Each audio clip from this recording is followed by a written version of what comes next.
Hi guys, we're down here at the Woodland Cemetery in Rosebush, and I guess what I want to present to you is through the journey of life, if you've made it to this point here, really it's too late to worry about whether or not God really exists. So that's what we're going to do today is we're going to talk about the reasons to believe in the existence of God. The question about whether or not God really exists is an age-old issue. It's been around since the beginning of time, since the beginning of humankind in the Garden of Eden.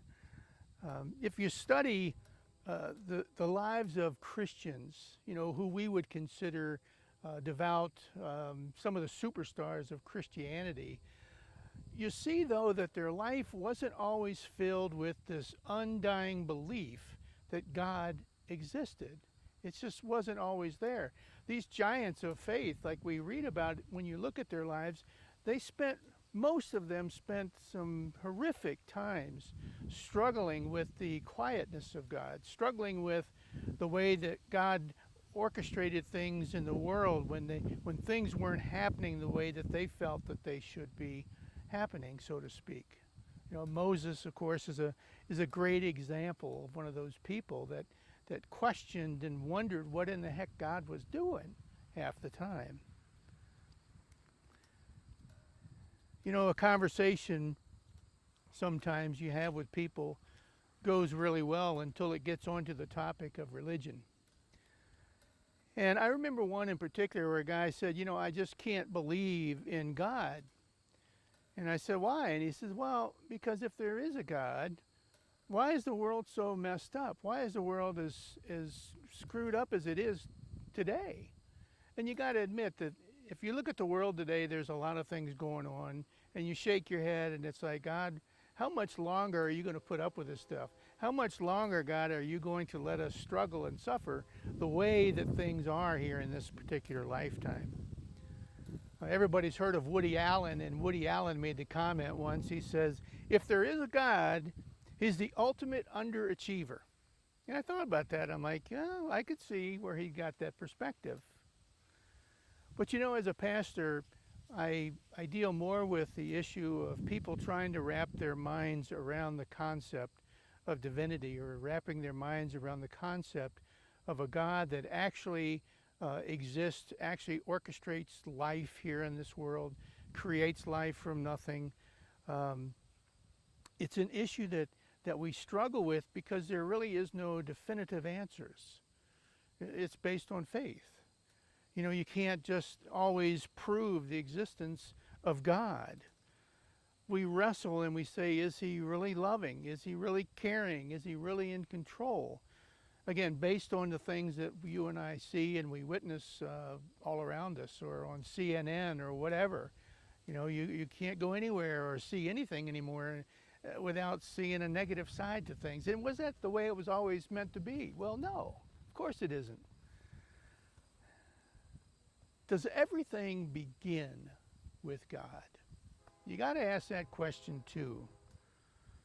What most people believe depends upon whether or not they believe in the existence of God or they don't believe in the existence of God. Now, what I'm saying is that what we believe wholeheartedly affects our every behavior. It affects the way that we view things, the way that we react to things, the way we prioritize things. And a big part of that is whether or not we believe in the existence of God. Now, let me give you a couple examples here. If God exists, then certainly life must make a difference. Life must matter. If God doesn't exist, what's the point? We're here for a little while, and then we're gone, off into oblivion. So what difference does it make about life? If God exists, then there must be something called real truth. Think about it. If God doesn't exist, then really truth is relative. It's relative to the individual and the individual's experiences and what you think and your opinion and all of those types of things. If God exists, then there must be something called morality. If God doesn't exist, then really what difference does morality make? Morality is something that's left up to the individual, because without God's existence, there are no consequences. There is no afterlife. There is no because there are no consequences, so to speak. Now, I want you all to think about something, and because this is one of the mistakes that everybody makes, myself included, when we look at the question of, does God really exist? And that really is what I want to work with you with today, is our discussion of, does God really exist? And how do I know it, and how do I prove it? Everybody seems to go right to the Bible. Well, the Bible says this, and the Bible says that. I want everyone to understand right now, the Bible was never ever meant to prove the existence of God. It's not there. It is not there at all. There's no particular scriptures that you can pull out that proves the existence of God. If anything, the Bible refers to over and over and over and over again how it requires tremendous faith to believe in a God that is unseen and unheard. The Bible simply assumes the existence of God. And we see that right at the beginning, right in Genesis 1:1. It says, in the beginning, God. You see, the Bible, this is assuming that you believe in the existence of God. Again, I want to emphasize the fact that the Bible is not a reference book. It is not a way to show your friends or to prove to your friends or anybody that God exists. So what are the arguments that argue that God does exist? There's really four basic ones that I want to just make you aware of today. The first one is the design argument, and it's probably the one we're most familiar with, and that is that basically, let me put it in context this way. Let's say I took a watch, and I remember when Darcy and I were on our honeymoon, we went to a jeweler, and I bought this watch that you could see all the way through. And it has all these different gears and things and screws and springs and all this stuff in there. And the design argument says that if I took that thing apart and I laid it all out on the table, that I naturally would come to the conclusion that a watchmaker of some sort had designed and built this thing. That you would have had to have the knowledge and the tools and the resources in order to design this thing and to put this thing together so that it worked. In the same way, the world too. You know, the design argument applies there. There had to be some type of a designer. There had to be someone that orchestrated and had the tools and the resources and everything that was necessary in order to put the world together. That is divine intelligence. That is this creator. That is this one who we think of as the designer. You observe a tree, and you look at this beautiful tree, and you look at the bark on it, and you watch the way the fluids and the water and things flow up and down through the system of tubes inside of a tree, and the way leaves grow, and the way they're all different from the others. And again, if you analyze it all, you have to come to the conclusion, a reasonable conclusion, that this could not have just happened by chance, by happenstance. There has to be a design behind it. There has to be a power behind it that we don't necessarily understand. That's where the faith thing comes in, you see. Let me give you another example. There's this massive junkyard. You know, there's hundreds and hundreds of acres of old cars and parts and all of these different things. And this massive tornado drops down in the midst of this junkyard. And as it goes through this junkyard, behind it, it leaves a completely functional 747. That's the kind of parameters that would had to have taken place for the world to have happened on its own. It just doesn't make any sense, even to us. We have to realize that yeah, the 747 is not going to come together and be fully functional and painted and ready to go and ready to fly by some tornado going through this massive junkyard. It's just ridiculous to even believe that. It's ridiculous also in the design argument to believe that the world, much less the universe, simply came about on its own. Another argument that's out there is one that says the first cause, that there has to be something that started everything off. I guess the best way I could relate that one to you is to look at a pool table. Let's say there's a pool table here and it's set up and all the balls are there and it's all nice and everything's ready to go, but nothing happens. Why? Well, because it just doesn't happen on its own. There has to be a first cause. There has to be something that causes those balls to start moving, for one to find the energy to run into the other ones and then knock them in opposite directions. And, there has to be a first cause for things. That argument applies to the creation of life, the creation of the world, and so forth.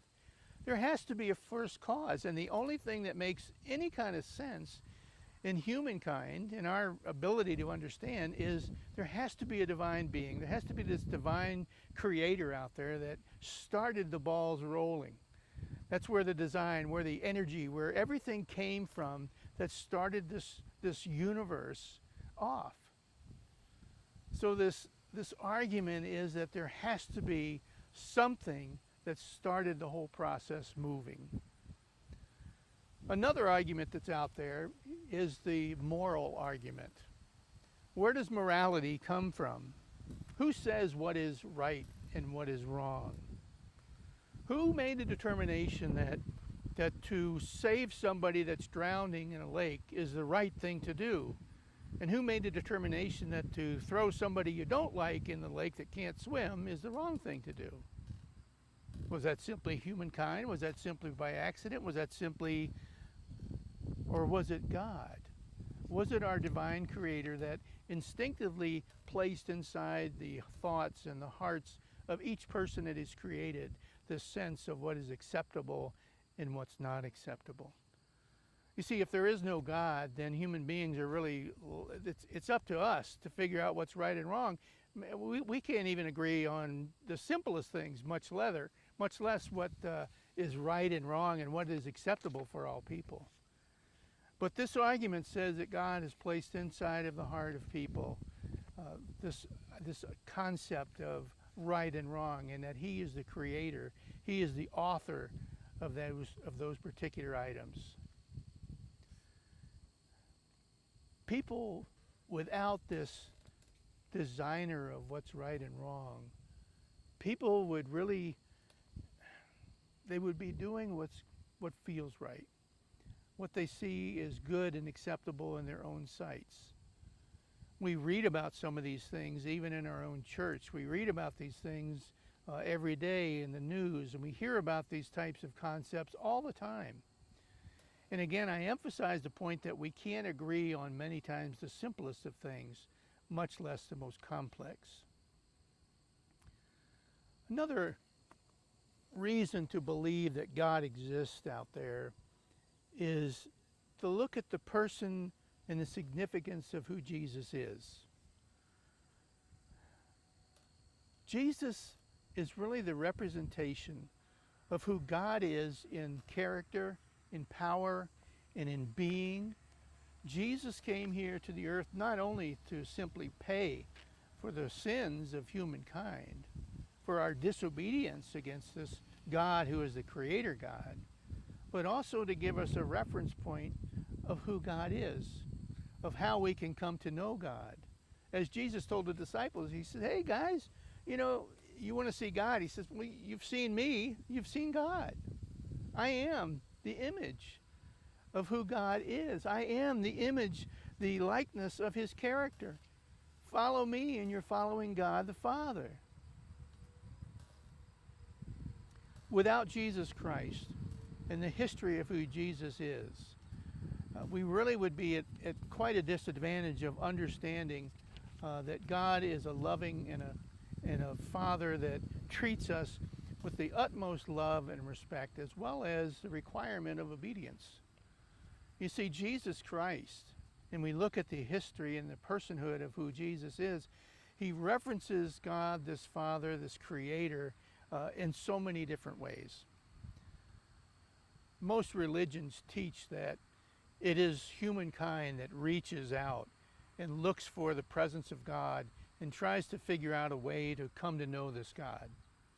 But through the personhood of Jesus Christ and His teachings and the scriptures, we learn that it isn't it isn't us that reaches toward God. It's God who comes down and reaches toward us. It is God who is initiating the chase, so to speak.